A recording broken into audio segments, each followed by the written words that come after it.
नेताजी नमस्कार में आपका स्वागत है। मैं हूं मोहित राज दुबे। इस वक्त मैं हरियाणा के अंबाला में मौजूद हूं और अंबाला से राहुल गांधी प्रियंका गांधी पद यात्रा की शुरुआत कर रहे हैं। पद यात्रा इसलिए कि जीत हासिल कर लिया जाए।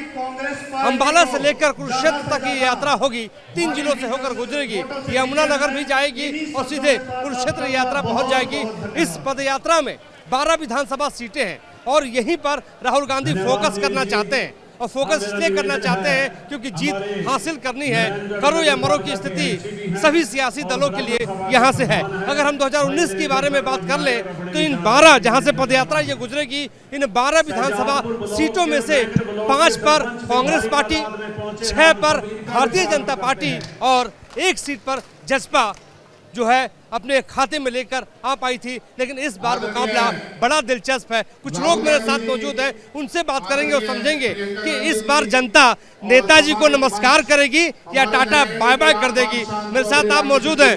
पहला सवाल, अंबाला में राहुल गांधी पद यात्रा कर रहे हैं, कितना बड़ा इम्पैक्ट पड़ेगा, कितना बड़ा असर पड़ेगा और कितने बड़े मुद्दे यहाँ पर है? यहाँ पर अरे राहुल गांधी जा रहे हैं तो बहुत ही वो है। इधर से शुरुआत कर रहे हैं, बहुत बढ़िया है। लेकिन इधर जो पहले बीजेपी ने बहुत बुरा हाल किया, इधर तो उतनी महंगाई इतनी कर दी है, बेरोजगार हो गए लोग, बच्चों को काम नहीं मिल रहा और इतनी महंगाई है कि सब कुछ महंगाई था, कुछ भी लेना मुश्किल है।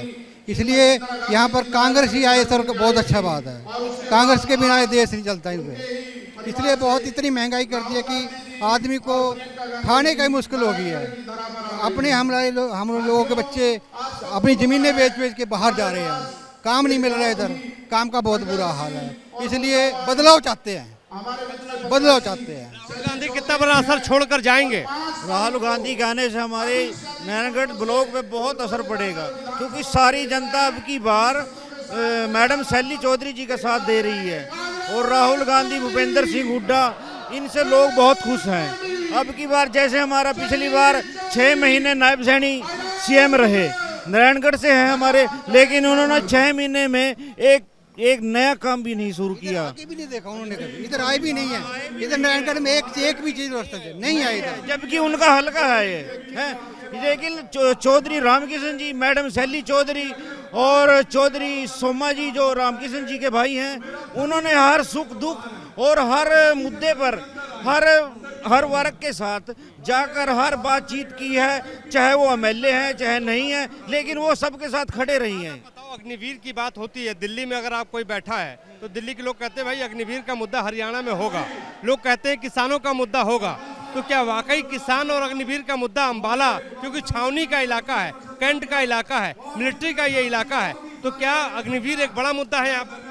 हाँ बिल्कुल है। हमारे देश में, हमारी हरियाणा से बहुत मिलिट्री में हैं नौजवान, जैसे आपको मान ले जाट रेजिमेंट है, सिख रेजिमेंट है, ये सभी इसमें आते हैं, ये सभी हरियाणा से बिलोंग करते हैं। तो ये असर है, बच्चे जो हैं वो पीछे हट रहे हैं, क्योंकि 4 साल 5 साल की नौकरी है, वो क्या करेंगे, कुछ भी भविष्य उनका खराब हो रहा है, इसलिए वो अग्निवीर की वजह से पीछे हट रहे हैं। इसका बहुत ज्यादा हमारी भारत की अर्थव्यवस्था पर। सैनी साहब का कहना है कि बहुत विकास किया है उन्होंने अंबाला में, जीटी बेल्ट रो। किधर किया विकास? आप अगर सारी जगह घूमते हैं, आपको मालूम है किधर विकास किया? आप तो घूमते हैं, पास जाना और उनसे ये पूछना कि नारायणगढ़ में कोई एक काम किया हो, कोई एक काम। हमारा मिल है नारायणगढ़ में, हमारा मिल है गन्ने का मिल, इसमें हर वर्ग गन्ना घेरता है जिसके पास जमीन है, लेकिन आज तक उसकी पेमेंट का सही भुगतान नहीं होता। ये बताइए कि इस बार आप लोग क्या सोच रहे हैं, मन में क्या चल रहा है? मन में कांग्रेस पार्टी का चल रही है, कांग्रेस पार्टी ही जितानी है। कहीं भी जाएं, गाँव में जाए, यही चर्चा चल रही है। खट्टर साहब 9 साल तक मुख्यमंत्री रहे, नहीं खट्टर साहब ने कहा कि 9 साल तक मुख्यमंत्री रहे, बीजेपी कह रही है बहुत विकास किया उन्होंने। कुछ नहीं कराया जी, कुछ नहीं कराया, बिल्कुल खत्म, कतई बेकार, उनका राज बेकार। बहुत कुछ किया उनका राज, इनका कुछ नहीं। किसानों पर लट फेरा इन्हें, किसानों पर लट फेरा इन्हें, कोई नहीं छोड़े इन्हें, सब मान ले वो करे इन्हें।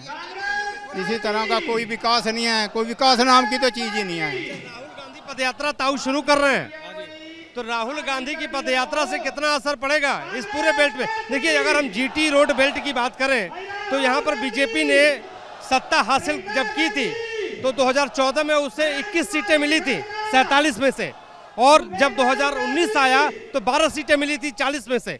इस बार जीटी बेल्ट पर राहुल गांधी शुरू कर रहे हैं, कितना बड़ा असर पड़ेगा? बहुत, पूरे हरियाणा में पूरा परिवर्तन होगा।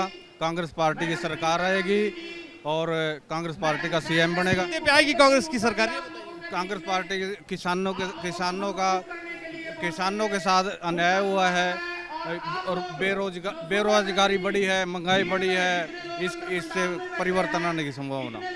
हाँ जी। तो जी क्या मुद्दा है? ये चाहे मिल का मुद्दा हो और चाहे सड़कों का मुद्दा हो। एक भी कल हम एक दौरे पे चल रहे थे, कई सड़कों पे गए हैं, सबकी सब सड़कें टूटी हुई पड़ी हुई है और किसानों के पैसा नहीं मिल रहा गन्ने का, ना ही किसानों को गन्ने का पैसा मिल रहा और ना ही एमएसपी मिल रही और बेरोजगारी सबसे ज्यादा बढ़ रही है। राहुल गांधी पे बहुत भरोसा है, कितना भरोसा है? इनसे ज्यादा भरोसा है, कहीं ज्यादा 100% ज्यादा भरोसा है बीजेपी पार्टी से। क्यों?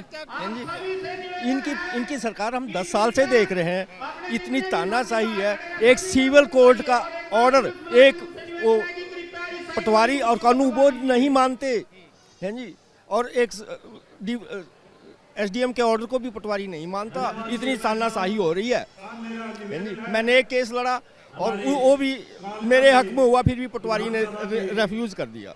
हाँ जी, क्या माहौल है यहाँ पर? माहौल नंबर 1 हमारे राहुल गांधी जा रहे हैं, प्रिय नेता हमारे राहुल गांधी जा रहे हैं आज यहाँ से। यहाँ तो एक तरफा माहौल है नयनगढ़ में जी, और सारे हरियाणा में नंबर 1 पे हमारी हरियाणा सरकार में कांग्रेस सरकार आ रही है जी। सरकार तो आ रही है लेकिन बीजेपी ने 10 सालों में बहुत काम किया है, ये बीजेपी का कहना है। सर बीजेपी ने कुछ किया ही नहीं सर, खाली बातें हैं सर जी, उनके और उनके नेताओं की खाली बातें हैं। हम बिजली 24 घंटे आ रही है सर, 24 घंटे का मैं गांव में रहता हूं सर, वहाँ बिजली बिल्कुल भी नहीं आ रही सर। और हमारे ऐसे मतलब 1 किलोमीटर दूर सीएम का गांव है सर, वहाँ भी लाइट की सुविधा बिल्कुल भी नहीं है सर। हाँ जी सर, और बेरोजगारी सर इतनी है सर मेरे गांव से सर जी, ज़्यादा नहीं 40% लोग जमीन बेच करके बाहर दी हैं बीजेपी ने, उनका कहना है। नहीं सर, एक भी नौकरी नहीं दी पक्की, मेरे गांव से कोई नौकरी नहीं लगा सर जी। और सर एक बात और है सर, मेरे गांव के जो युवा पीढ़ी है सर, वो जमीन बेच करके बाहर देश जा रहे हैं सर, बाहर प्लान कर रहे हैं। यहाँ बेरोजगारी बिल्कुल भी नहीं सर, बच्चों को भविष्य बिल्कुल नहीं है सर। हाँ जी, आप बताओ क्या मुद्दा है अम्बाला में? अम्बाला में बेरोजगारी सबसे बड़ा मुद्दा है। एक भी नहीं लगवाया सैनी साहब ने अब तक यहाँ से, भर्ती नहीं निकालते, फर्जी भर्तियाँ कर रहे हैं सारे की सारी, सब बेरोजगार हैं। राहुल गांधी की यात्रा से युवाओं में कितना जोश है? राहुल गांधी की यात्रा से पहले भी जोश था यहाँ पे, कांग्रेस का ही है, बहुत जोश है। पहले अब पद यात्रा कर रहे हैं। अगर बीजेपी हारती है, कांग्रेस जीतती है, तो मुख्यमंत्री किसको चाहते हैं? मुख्यमंत्री वो तो पार्टी डिसाइड करेगी, हम थोड़ी डिसाइड करेंगे।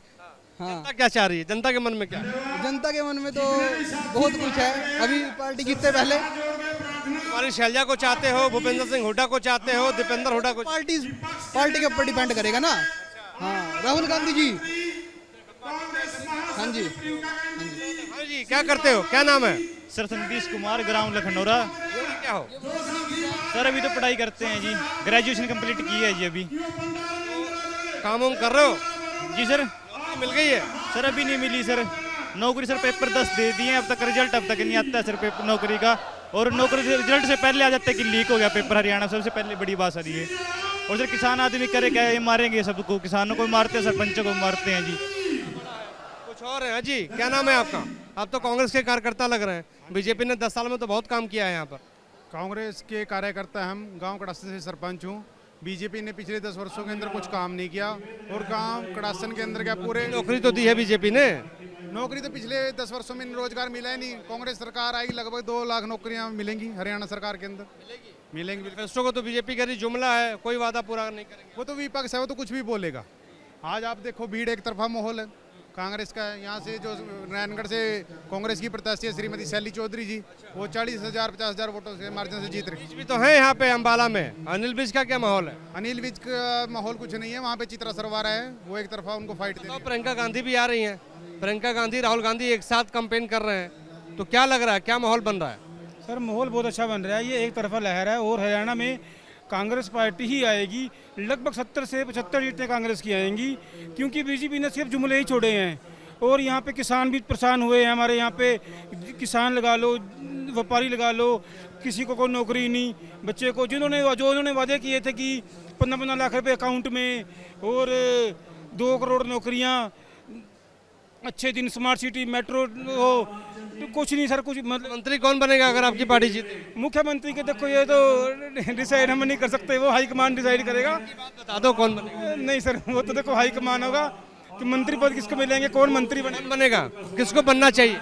कांग्रेस पार्टी के अंदर मुख्यमंत्री का फैसला हाईकमान करती है, जो ऐसे हाईकमान के बता नहीं रहे कौन बनेगा, कुछ इच्छा तो होगी ना। हम नारायणगढ़ से जो हमारी विधायक शैली चौधरी, हम तो कामना करते हैं कि वो कैबिनेट मंत्री बने। आप बताओ कि हम तो ये दुआ करते हैं कि हमारे मुख्यमंत्री, मैं बताना चाहता हूँ आपको, हम तो ये चाहते हैं कि हमारी विधायक शैली चौधरी बने, लेकिन वो तो हाईकमान के ऊपर डिपेंड करेगा ना, जो भी उनका निर्णय होगा हमें सर्वमान्य होगा, चाहे वो भूपेंद्र शैलजा के बारे में और भूपेंद्र सिंह हुड्डा के बारे में, चाहे वो भूपेंद्र हुड्डा जी हों, चाहे वो अपना शैलजा जी हों, चाहे वो हमारी शैली चौधरी जी हों, कोई भी विधायक बने हमें सर्वमान्य निर्णय है। जीटी बेल्ट ने हमेशा भारतीय जनता पार्टी को सत्ता दिलवाई है और इस वक्त आप मंच पे देखेंगे जहां पे लिखा है विजय संकल्प रैली और उसमें प्रियंका गांधी और राहुल गांधी की तस्वीर प्रमुखता से लगाई गई है। विजय संकल्प रैली लिखा गया है और इस मंच के माध्यम से आपको बता दूं कि एक बड़ा मैसेज कांग्रेस पार्टी देगी, क्योंकि शैलजा भी होंगी, भूपेंद्र सिंह हुड्डा भी होंगे और हुड्डा और शैलजा एक बस में सवार होंगे और उस बस में राहुल गांधी होंगे, प्रियंका गांधी होंगी और सीधे आपको बता दूं कि 12 विधानसभा क्षेत्रों को वो टच करेंगे। जीटी रोड बेल्ट ये बड़ा इंपॉर्टेंट है, आपको हम समझाते हैं कि जीटी रोड बेल्ट के बारे में अगर हम बात करें तो 2014 में भारतीय जनता पार्टी ने इस बेल्ट पे, इस रोड पे आपको बता दूं कि 22 विधानसभा सीटों पे कब्जा किया था और इस बार कोशिश यही है भारतीय जनता पार्टी की कि दोहराया जाए उस जीत को, लेकिन एंटी इनकम्बेंसी 10 सालों के भीतर रही है, लिहाजा राहुल गांधी जो हैं उसी एंटी इनकम्बेंसी को, सत्ता विरोधी लहर को भुनाना चाहते हैं और इसी वजह से वो अपनी यात्रा का आगाज जीटी रोड बेल्ट पर कर रहे हैं और 12 विधानसभा सीटों को छुएंगे। पहले दिन की उनकी यात्रा और यात्रा को लेकर तैयारियां मुकम्मल कर ली गई हैं। हमारे सहयोगी विकास कुमार राय के साथ मोहित राज दुबे, न्यूज़ 8 अंबाला।